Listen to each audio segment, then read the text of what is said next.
हमारी महा कवरेज लगातार जारी है, चर्चा भी हो रही है क्योंकि इस जीत और हार के मायने बहुत सारे हैं। समाजवादी पार्टी नूरपुर की सीट ले जाती है, गठबंधन प्रत्याशी जो है वो कैराना ले जाता है और उसके बाद अगर हम थराली की बात करें तो वहां पर कांग्रेस नहीं थी, फाइट हुई, एफर्ट्स नहीं किए, यूनिटी के साथ नहीं आए और वो सीट गंवा दी। या हम कहें कि बीजेपी अपनी सीट बचाने में कामयाब हुई। लेकिन संदेश क्या गया? संदेश बहुत महत्वपूर्ण है। अगर हम यूपी के लिहाज से देखें 2019 बहुत ज्यादा दूर नहीं और अब ये कहा जाता है कि भाई अगर अब दिल्ली की सत्ता पे बैठना है, जाना है तो यूपी के रास्तों से ही जाना पड़ेगा। बिल्कुल 80 लोकसभा सीटें हैं, सबसे बड़ी कॉन्स्टिट्यूंसी इस मामले में आप कह सकती हैं यूपी ही है। और इसीलिए एक के बाद एक जो 3 उपचुनाव हुए और इसमें जो विपक्षी दलों की जो एकता है वो वोट कंसोलिडेशन किस तरह से हुआ और कैसे उन्होंने खेल बदला, समीकरण बदला और कैसे राजनीतिक भूचाल, लगातार हम बता रहे हैं कि कैसे ये परिणाम एक किस्म का राजनीतिक भूचाल है उत्तर प्रदेश में। बिल्कुल। ये कैसे है ये समझना बहुत जरूरी है और निश्चित रूप से बीजेपी इस पर मंथन करेगी। तो बेहद ही महत्वपूर्ण जो है वो हमें कहीं की स्थिति रही है। हमारे साथ 2 मेहमान हमारे जुड़ गए हैं चर्चा करने के लिए, मंथन करने के लिए, ये जो परिणाम आए हैं इस पर उपचुनाव के। हमारे साथ राकेश त्रिपाठी है, आज बीजेपी का पक्ष रखेंगे। राकेश, बहुत स्वागत आपका। आज के दिन आप बीजेपी का पक्ष रखेंगे, साहस भरा निर्णय आपका, बहुत स्वागत, धन्यवाद न्यूज 18 से जुड़ने के लिए। और जगदेव सिंह यादव समाजवादी पार्टी का पक्ष रखेंगे, स्वागत आपका यादव जी। सबसे पहले यादव जी, इस जो परिणाम आए, आप चूंकि विनिंग है, आप चूंकि विजेता है, इसलिए आपकी टिप्पणी से बात शुरू करते हैं। इसको वोट कंसोलिडेशन ही सिर्फ माना जाए ना? इसको माना जाए कि सारे विपक्षी दल एक हो गए, आप लोगों ने मिलकर चुनाव लड़ा, आपके कैंडिडेट को सारे बिखरे हुए वोट मिल गए, इसलिए आप चुनाव जीत गए। इसके अतिरिक्त भी कोई मतलब निकाला जाए इस जीत का या नहीं यादव जी? नहीं, जहां तक विपक्षी एकता का सवाल है वो तो ही है, हुआ है। और विपक्षी एकता ने एकजुट हुए सारे लोग और सत्ता पक्ष की जो इस तरह से पूरे देश में माननीय मोदी जी के शासन से 4 साल पूरा हो गया और 4 साल में जिस तरह से जनता के सामने तमाम झूठे वादे किए गए, एक भी पूरा नहीं हुआ और उन्हें ये तमाम वादों की पोल खुल गई है, ढोल में पोल निकला और लगातार चुनाव हार रहे हैं। मैं यहाँ की यूपी की आप बात कर रहे हो, इससे पहले आप देखिए पंजाब चुनाव हो, राजस्थान चुनाव हो, मध्य प्रदेश चुनाव हो, बिहार, बंगाल, सारी जगह तो हारे हैं। इससे पहले भी अभी चुनाव हुआ फूलपुर में और गोरखपुर में जहां 25-25 साल थे, जहां मुख्यमंत्री और डिप्टी सीएम लड़े वो हारे हैं। तो जनता इनको समझ चुकी, दे चुकी है। जनता के अच्छे दिन तो कभी नहीं आए, बगलाया बहकाया, नोटबंदी और जीएसटी लगाने से सारे व्यापार ठप हो गए, बेरोजगारी फैल गई और ये जो व्यापारी इनका चलिए मान के चलते हैं आपके पास आएंगे सर, गठबंधन के अच्छे दिन आ गए, फिर हम आपके पास आएंगे। जगदेव जी माफी चाहती हूँ, एक बार राकेश जी की भी प्रतिक्रिया ले लेते हैं। और जब भी गठबंधन हुआ है, जब भी विपक्ष एक हुआ है तो सत्ता पक्ष के लोगों को जनता ने हराने काम किया है। विपक्ष एक कब तक रहेगा? क्योंकि महत्वाकांक्षाएं सबकी हैं और वो एक बहुत बड़ा सवाल है। अभी एक गांठ और पड़ गई है गठबंधन में मजबूती वाली। ठीक है सर, आपके पास आते हैं। राकेश जी, क्या आप जगदेव जी की बातों से सहमत हैं? नहीं, गांठ पड़ती रहती है, छूटती रहती है, समझदारी से काम लेंगे। जी जी बिल्कुल बिल्कुल, नहीं सही बात है यादव जी, गांठ पड़ती रहती है, टूटती रहती है, सही बात है, बिल्कुल ठीक बात है, बिल्कुल ठीक बात है। लेकिन राकेश त्रिपाठी जी का पक्ष सुन लीजिए, आप उनका टेक सुन लीजिए, वो क्या कह रहे हैं। राकेश जी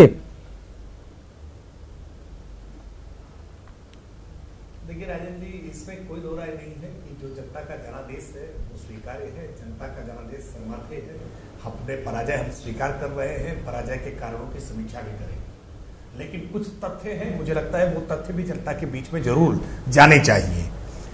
नूरपुर के चुनाव में भारतीय जनता पार्टी ने 2017 में 1 वर्ष पहले जो चुनाव हुआ था उसमें 79,172 वोट हमने पाए थे, 79,000 वोट, और इस बार हम 89,000 वोट पाए हैं। 10,000 से ज्यादा मत हमारे बढ़े हैं।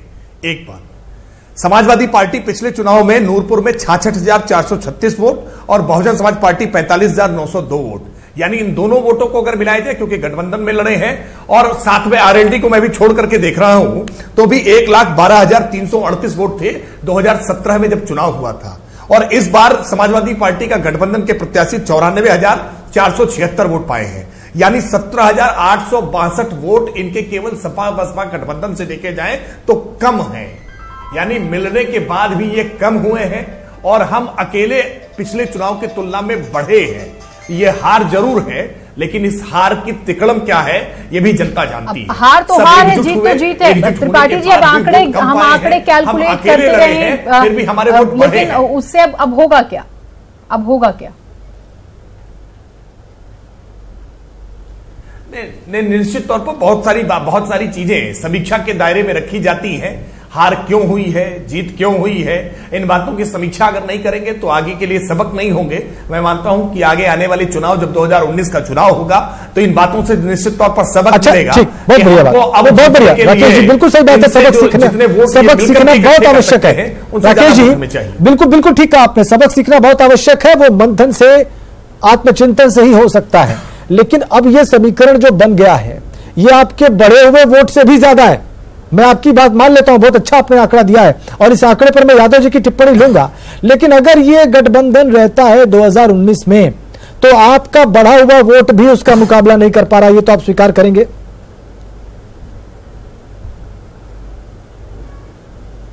निश्चित तौर पर जिस तरह की परिस्थितियां हैं, ये इन परिस्थितियों में हमको और मेहनत करने की आवश्यकता है, ये भी हम स्वीकार करते हैं। हमको विपक्ष की इस रणनीति की काट ढूंढते हुए, लेकिन हालांकि हम इस बात के लिए आश्वस्त हैं कि जब आम चुनाव होंगे तो आम चुनाव में उपचुनाव जैसी स्थितियां नहीं होंगी, क्योंकि तब जनता सरकार बनाने के लिए वोट करेगी, तब जनता देश का प्रधानमंत्री चुनने के लिए वोट करेगी। तो आम चुनाव की परिस्थितियां अलग होंगी, जनता का मूड अलग होगा, मुद्दे अलग होंगे। आज स्थानीय चुनाव में जब उपचुनाव होता है तो स्थानीय मुद्दे प्रभावी होते हैं, वो उस समय परिस्थितियां भी अलग होती हैं, फिर तो आपकी बातों के हिसाब से तो फिर इनके मायने नहीं है, फिर मंथन किस बात का होगा? नहीं राकेश जी, ये भी अपने आप में आपके पास आएंगे और आपकी बात को लेकर जगदेव जी के पास जाएंगे, लेकिन अखिलेश यादव ने क्या कुछ कहा है उसे सुन लेते हैं एक बार।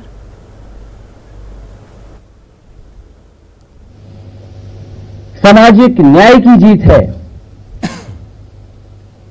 चौधरी चरण सिंह जी की विरासत की जीत है, समाजवादी नीतियों की जीत है, देश को बांटने वाली राजनीति करने वालों की यह हार है। देश की राजनीति को और खासकर उत्तर प्रदेश से लगातार ये जनता के परिणाम आना, ये संदेश है। और मैं समझता हूं इन जीत से किसान, गरीब, मजदूर और जो सामाजिक न्याय की लड़ाई को आगे बढ़ाने वालों की ये बहुत बड़ी जीत इस चुनाव के माध्यम से हुई है। ठीक, तो आपने अखिलेश यादव को सुना। जगदेव जी, आपने त्रिपाठी जी को भी सुना होगा। उनके मुताबिक कि बहुत ज्यादा फर्क नहीं पड़ता, कैराना, नूरपुर या हम थराली की बात करें, बाकी जगहों पर जो हुआ है, लेकिन मंथन भी करना है, तो फिर कॉन्ट्रडिक्टेड हो गई चीजें। लेकिन एक चीज मैं जोड़ दूं आपकी बात में। यादव जी, अभी बहुत महत्वपूर्ण बात राकेश त्रिपाठी जी ने कही, उसको सुन लीजिएगा सर, और उसके बाद समझाइएगा कि ऐसा कैसे हुआ। उन्होंने कहा कि पिछली बार के चुनाव में, आम चुनाव में विधानसभा के, उनको, उनके कैंडिडेट को नूरपुर में 79,000 वोट मिले और इस बार 89,000 वोट मिले। ये तो उनके लिए बड़ी उत्साहवर्धक बात है कि उनके कैंडिडेट के वोट बढ़े हैं और आपके गठबंधन को जितने वोट मिलाकर मिलने चाहिए थे 2017 के हिसाब से उतने नहीं मिले हैं, उससे बहुत कम मिले हैं। यादव जी, ये तो बहुत अच्छी बात नहीं है आपके लिए?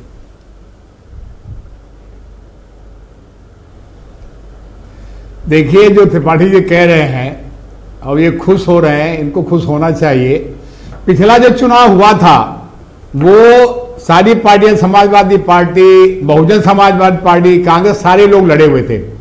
और जब भी चुनाव होते हैं, जब गठबंधन होता है सत्ता पक्ष के खिलाफ, तो वास्तव में कैंडिडेट जीतता है।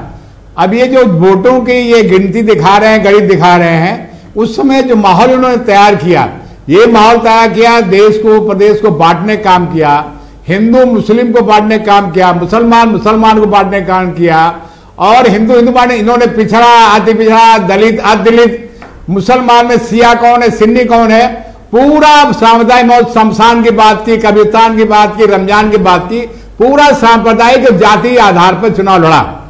और हमारा विपक्ष का वोट आपस में बटा, क्योंकि ये तो अंग्रेजों के पिट्ठू रहे, बांटो राजनीति करो, ये इनका सिद्धांत रहा, वो उसमें सफल हो गए। लेकिन जनता ने देखा कि 1-1.25 साल जो कार्यकाल बीता है योगी सरकार का, कितना पहले कहते थे साहब गुंडा राज, अब तो महागुंडा राज आ गया, जो गुंडे आ सारे उसमें गुंडे आ गए, भ्रष्टाचार की बात करते हैं, महाभ्रष्टाचार आ गया है। अपराधी थम नहीं रहे, आज रोज रैप हो रही है। इतना एक बुलंदशहर कांड हो गया था, अखिलेश यादव साहब, मेरे प्रश्न का उत्तर नहीं मिला। वो आपकी बात सब सही हो सकती है, समझ लिया है कि वास्तव में जगदेव सिंह यादव जी मेरी बात सुन लीजिए सर। मेरा सवाल बहुत सरल है, मेरा सवाल बहुत सरल है। वही तथ्य, वही आंकड़े जो छू भी नहीं पा त्रिपाठी जी ने जो कहा है उस पर जरा मंथन करके बताएं कि उनका वोट बढ़ कैसे गया।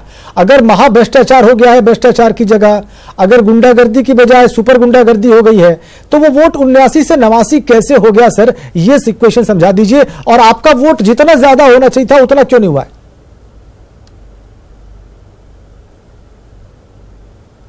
देखिए, पहली बात तो आप देख रहे हैं ईवीएम के तमाम सवाल उठ रहे हैं। ईवीएम का सवाल बहुत जरूरी है। ये जिस तरह से हर चुनाव में बेईमानी करने प्रयास करते हैं, ये एन प्रकार के चुनाव जिते जाते हैं। अब आप देखिए, देश का प्रधानमंत्री आज तक एक ऐतिहासिक काम है कि चुनाव प्रचार बंद हो गया, उसके एक दिन बाद जाकर के वहां पे मीटिंग करते हैं। ये कितनी गरिमा की राह काम करते हैं, कितना स्तर की राह काम करते हैं। और 6 किलोमीटर का रोड शो किया। अभी तमाम ऐसे चीजें हैं और ये लोग ये पॉइंट है, में बहुत माहिर हैं। ये पॉइंट है, ये दुहाई देते हैं। बिल्कुल ये पॉइंट है, इस पर सवाल होगा। कोई बड़ी बात नहीं है इनका, अगर वोट बढ़ा है। हमारी जीत हुई है, विपक्ष की जीत हुई है और आने वाले समय में 2019 में इनको जनता आईना दिखाने वाली दिखा दिया है। अच्छे दिन की इन्होंने उम्मीद लोगों ने की थी, अच्छे दिन तो आए नहीं, बुरे दिन और आ गए। ठीक, कौन सा काम हो गया? अभी आपने ईवीएम पर एक बात कही है, काम में देख लीजिए यादव साहब, अभी भी ईवीएम पर सवाल है, सारी चीजें हो रही। अभी भी इस जीत के बाद भी आप ईवीएम पर सवाल उठाएंगे? ये योगी तो छू भी नहीं पा रहे हैं, रैप हो रही, हत्याएं हो रही हैं। ईवीएम पर सवाल उठाएंगे आप? अभी भी लोग परेशान हैं, व्यापारी हो, हर जनता परेशान है, इसलिए उसका नतीजा है। अभी भी आप ईवीएम पर सवाल उठा रहे हैं इस जीत के बाद भी? वोट जो बढ़ाए, बेईमानी बढ़ाए, ईमानदारी से वोट नहीं बढ़ाएंगे।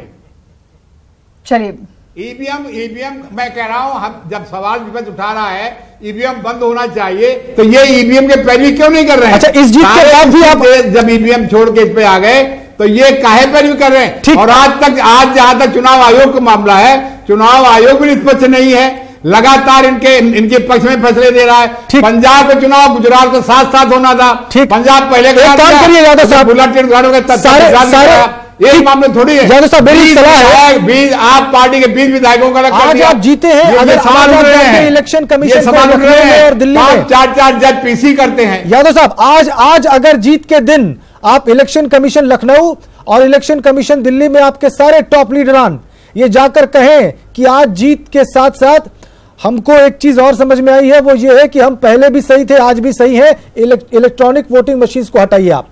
आज आप ये काम जाके करिए, आपकी बात का वजन बहुत बढ़ जाएगा यादव साहब। और अगर आज आप ये काम नहीं करेंगे, हमारे राष्ट्रीय नेता अखिलेश यादव ने मांग की है कि ईवीएम से चुनाव नहीं कर। अब शुक्ला जी वगैरह हमारे राष्ट्रीय अखिलेश यादव ने मांग की ईवीएम से चुनाव उठाना चाहिए। अच्छा यार, ईवीएम आपकी जनता आपके साथ है, बहुमत है, आपके पास बहुत ताकत है, तो आपको क्या हैरानी है ईवीएम हटाने में? आप क्यों ईवीएम के पेशेवर बने हुए? इसीलिए कि आप उसके माध्यम से बेईमानी करते हैं, गलत काम करते हैं। 200-250 ईवीएम खराब होना, 200-250 ईवीएम खराब होना एक नमूना है। बिल्कुल ठीक बात है। और उस पर चुनाव कराना पड़ा जब समाजवादी पार्टी आरएलडी ने वहां किया। आइए जयंत चौधरी जी की बात सुन लेते हैं, फिर आइए जयंत चौधरी जी की बात सुन लेते हैं, फिर चर्चा को आगे बढ़ाते हैं। जयंत चौधरी जी की बात। जो नफरत का रथ एक चालू हुआ था और जिस क्षेत्र से एक देश की राजनीति बदली थी, मुझे लगता है वो रथ हमने रोकने का काम किया। जो देश के असल मुद्दे हैं, विकास के मुद्दे हैं, किसान के मुद्दे हैं, नौजवान के मुद्दे हैं, वे बाकी सब विषयों पर हावी रहे।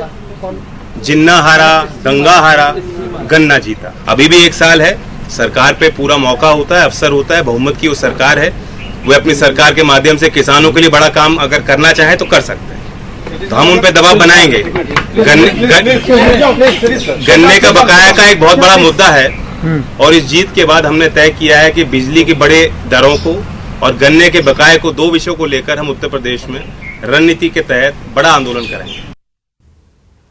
तो सुना आपने जयंत चौधरी को, लेकिन जगदेव जी सवाल जो है, जब आप ईवीएम की बात कर रहे हैं तो फिर क्यों ना माना जाए? आप अखिलेश यादव का जिक्र कर रहे हैं, जब हमें स्थिति अपने मन मुताबिक नहीं लगती, ईवीएम को दरअसल सहूलियत के हिसाब से इस कटघरे में खड़ा किया जाता है। तो जब लगता है कि नहीं हम जीते तो ईवीएम से प्यार हो जाता है, नहीं तो ईवीएम खराब है। देखिए, जीत हार का मतलब नहीं है, हम लगातार मांग कर रहे हैं, पहले भी कर रहे हैं, आज भी कर रहे हैं, जीतने के बाद भी कर रहे हैं कि ईवीएम को हटाना चाहिए, बैलेट पेपर चुनाव कराना चाहिए। अभी जो पंचायत चुनाव हुए, ईवीएम के जहां चुनाव हुए, मेयर में जीते और जो चुनाव बैलेट पेपर हुए लगातार हारे।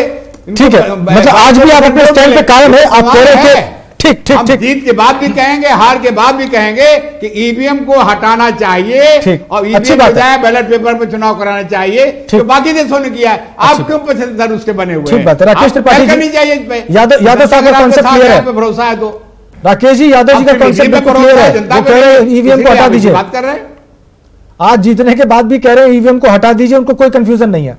आप बताइए, आप कॉन्सेप्ट क्लियर नहीं है। नहीं, कॉन्सेप्ट क्लियर नहीं है, ये केवल जबानी जमा खर्च है, केवल सियासी मजाक है।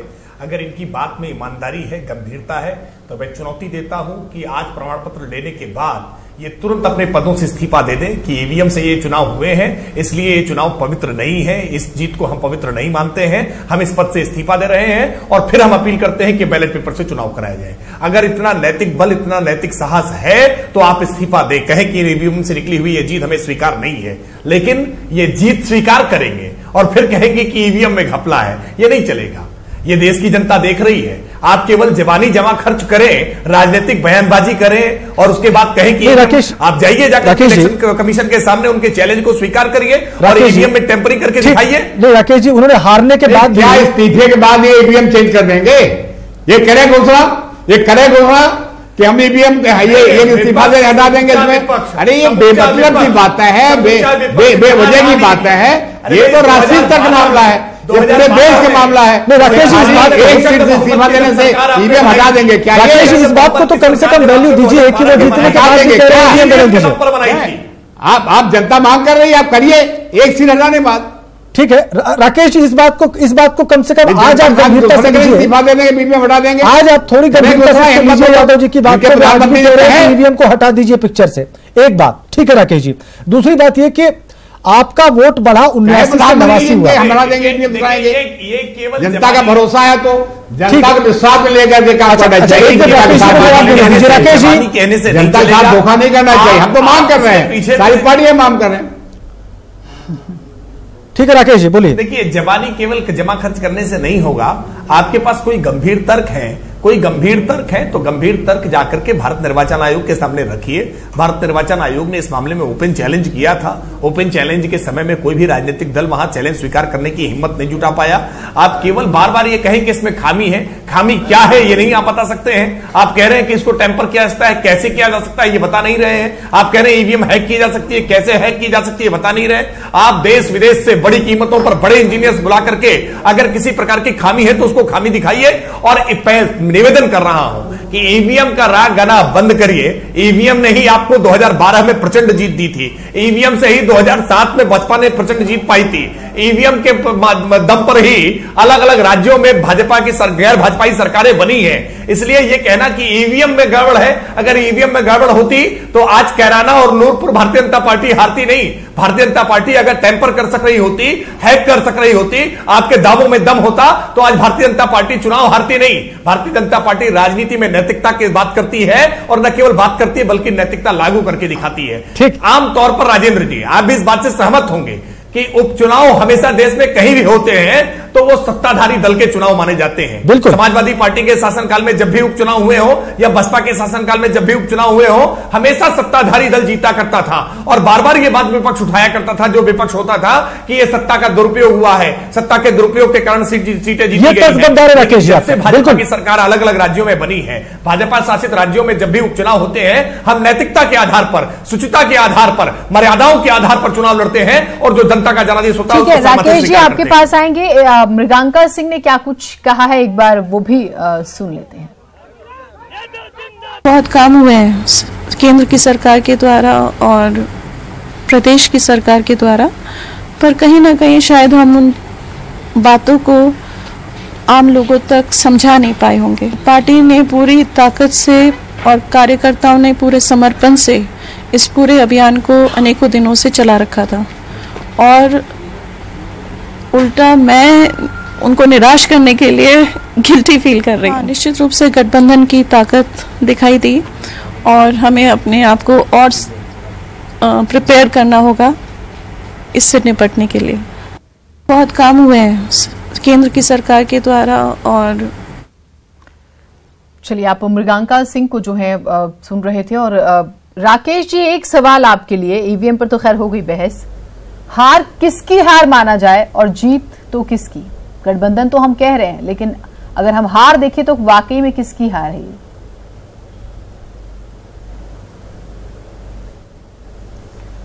देखिए जीनत, किसी भी हार के या किसी भी जीत के मल्टीपल कारण होते हैं। किसी भी जीत का सेहरा किसी एक व्यक्ति के सर नहीं बांधा जा सकता है और किसी हार की खींच किसी एक व्यक्ति पर नहीं उतारी जा सकती है।